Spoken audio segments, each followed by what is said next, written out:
Amores, estamos chegando aqui no final dessa nossa trajetória, dessa longa trajetória de conversas sobre redação do Enem, sobre como fazer um texto legal, formal, para entregar uma banca avaliadora. São dicas básicas, a gente poderia estar conversando muito mais, só que infelizmente o tempo é curto e é o que dá para hoje. Antes de concluir, quero falar para vocês ficarem até o final. Lembra daquela dica bônus? Aquela mesmo matadora. Não esquece que no final a gente vai falar sobre ela. Agora eu quero falar para vocês um pouquinho sobre os principais erros na redação do Enem. Não é conforme a minha expectativa. Isso realmente, eu dei uma pesquisadinha no Google para ver quais são esses principais erros e coincidiram que foram alguns erros que já conversamos, que é escrever períodos muito longos, ou seja, aqueles grandes parágrafos sem pontuação adequada e que muitas vezes levam ao risco da incoerência. Erros gramaticais, que como já falamos, busca sinônimos, substitui quando você não tem certeza. Incoerência, que percebemos que incoerência não é só aquela contradição gritante. Incoerência é a ausência de pontuação, é uma pontuação inadequada e são pequenos detalhes.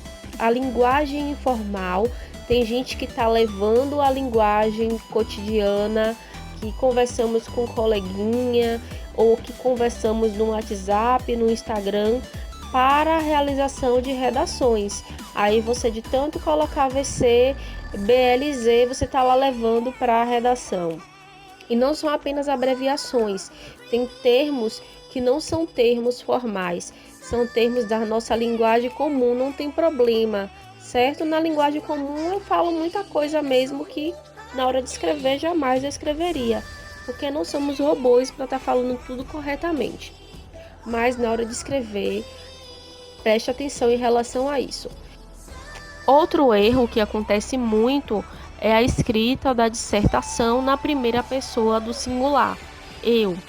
Aí você vai lá no seu texto de dissertação e coloca eu acredito, eu penso, eu fui, eu acho, eu.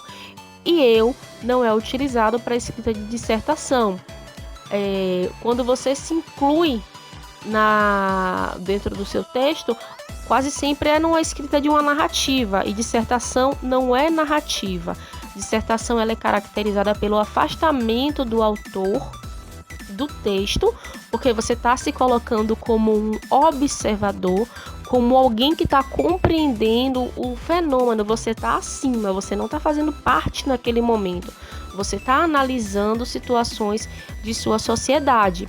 E falar da primeira pessoa, não necessariamente o pronome eu tem que estar evidente lá gritando, eu estampado no seu texto. Às vezes você está falando na primeira pessoa quando você coloca verbos que estão conjugados na primeira pessoa, como acredito que nossa sociedade. Acredito, quem acredita? Eu. Então, esse acredito tá aí o pronome eu, incluso embutido de bônus para você, mesmo sem você ter escrito.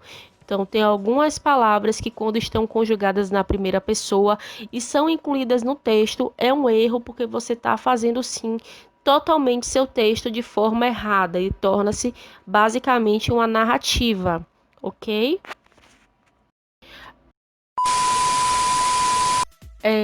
A pessoa que é indicada, existem algumas divergências, mas normalmente se indica a primeira pessoa do plural, a terceira pessoa do plural e a terceira pessoa do singular, ou seja, tu, nós e eles. Tem algumas vertentes que falam que a primeira pessoa do plural está errado também, porque nós, você também está se incluindo como participante, mas eu particularmente uso bastante verbos conjugados com nós. Até hoje não deu nenhum tipo de problema, mas eu entendo completamente a lógica. Mas são esses os pronomes que vocês devem utilizar para estar escrevendo o seu texto. Os seus verbos devem estar conjugados nessas pessoas, tudo bem? Outro erro muito comum é não defender o ponto de vista. Como assim? Você está lá escrevendo todo o seu texto e o seu texto está quase poético porque você não trouxe um problema, você não defendeu o seu ponto de vista. E quando eu falo defender o ponto de vista, não quer dizer que você vai ter que chegar lá e colocar eu acredito, acho, penso. Não coloca a primeira pessoa para defender seu ponto de vista. Você defende seu ponto de vista com argumentos que não são apenas seus, porque aí não é um machismo, são argumentos que você verificou na sociedade e a partir dessa verificação que é global, você traz uma defesa, que essa defesa ela vai estar assim lá na terceira, na segunda pessoa do plural, ok? Então também outra questão é o ser contraditório. Esse ponto a gente já falou muito também durante os demais vídeos, durante essa sequência, que você pode ser contraditório em mínimos detalhes, né? Então, acho que não é necessário a gente estar repetindo. Não concluir. Você escreveu seu texto muito bonitinho, mas parece que lá no final deu aquele cansaço e jogou a conclusão para o alto e você não terminou seu texto, não deu a solução do seu problema, certo? Não trouxe aquelas palavrinhas lindas que todo mundo quer ouvir no final. Então ele fica um texto inconcluso. Citações irrelevantes, sem fundamento teórico, aquelas citações mesmo que, como eu já disse, você tenta respaldar, mas ela por si não tem fundamento teórico para isso. E generalização do tema, que é o fato de você, ao invés de só começar lá na sua introdução, como eu fiz no texto que a gente leu anteriormente, generalizei e depois eu especifiquei. Não, você fica só generalizando, falando sobre tudo, mas não especifica qual é o problema que está sendo tratado e não aborda nada aprofundadamente. Então, esses são os grandes erros, conforme a pesquisa que eu fiz nas redações do Enem. Precisamos saber, sobretudo, dos erros para a gente ficar alerta, né?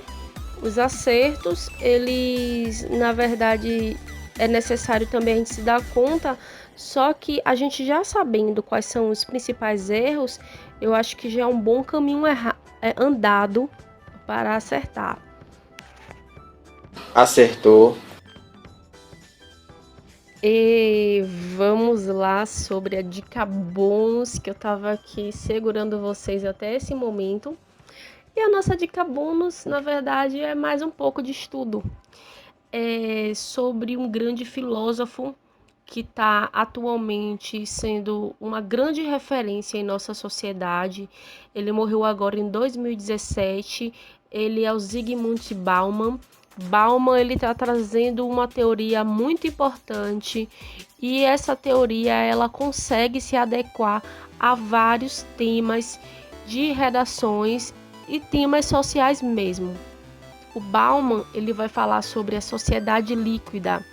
E o que é essa sociedade líquida? Ele compara a nossa sociedade, essa modernidade que estamos, aos líquidos, que são sem forma, são instáveis. Então, para Bauman, a nossa sociedade antigamente ela era sólida, as instituições, o governo, as vidas das pessoas, os relacionamentos, os trabalhos duravam mais, eram mais constantes e estáveis, e agora tudo é muito estável, tudo é muito fluido.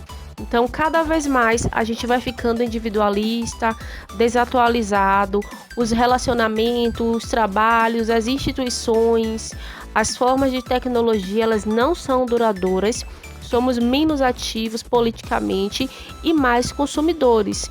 Essa descrição toda é nossa realidade, são os segmentos que encontramos em nossa sociedade.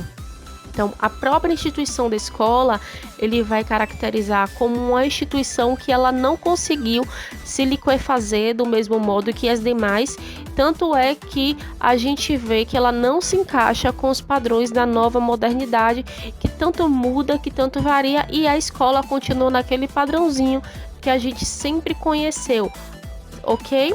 Essa é uma grande crítica que o Bauman vai fazer. Mas aí a gente tem uma grande questão que ele também traz, que é, na verdade, o que está acontecendo conosco é que estamos sempre em busca do novo, de novidades, de melhorias, ou apenas queremos ter o prazer de inflar o nosso ego descartando o velho? Será que a gente está em rumo à mudança ou a gente está cada vez mais descartando, deixando de valorizar aquilo que é importante para nós? E muitas vezes nas próprias relações, Bauman vai falar que a gente não quer se aprofundar em relações, a gente não quer conhecer o outro profundamente, porque quando a gente não conhece, a gente não se apega e facilmente a gente consegue descartá-los. Então, o prazer é o descarte e não uma conquista do novo. Informação em excesso não significa sabedoria. Bauman também traz essa crítica, que hoje a gente tem, né, muita informação, a gente tem acesso muito fácil à informação. Qualquer um pode fazer uma pesquisa e encontrar informações sobre determinada coisa, mas isso não torna você mais sábio do que você era antes. Então, se você pretende colocar uma citação matadora no seu texto, com certeza Bauman vai ser uma ótima pedida. Mas para isso, pesquisa um pouco mais sobre ele. Tá tendo boatos aí do cancelamento da prova do Enem. Caso aconteça, você tem um tempinho a mais para buscar o Bauman, para pesquisar sobre ele, para conseguir mesmo estruturar. Mas de cara eu já falo que tem uma citação maravilhosa dele, que é: somos inundados de informação e famintos de sabedoria. Grava o nome dele bonitinho, é claro, para poder citar. E daí você grava a frase dele, coloca uma citação, cabe em vários temas. Em vários temas dá para você pensar o grande acesso à informação que temos e a pouca capacidade de entender, de criticizar as coisas em que vivemos. Então pensa direitinho, essa foi minha dica bônus para vocês. Tem outros autores, filósofos, sociólogos, historiadores também maravilhosos, mas o discurso do Bauman atualmente está muito em alta. Então você trazer ele na sua redação do Enem é uma demonstração de que você está estudando direitinho e de que você está atualizado com as correntes de pensamentos. Então, espero que tenha ajudado a todos. Espero que consiga minimamente, né, auxiliar vocês em uma boa escrita. Treinem direitinho esse tempo e qualquer coisa eu estou aqui à disposição. Me chama no Zap, fala comigo no sala de aula, que o mais breve possível eu retorno. Um beijão para vocês e tô aguardando aí o nosso reencontro.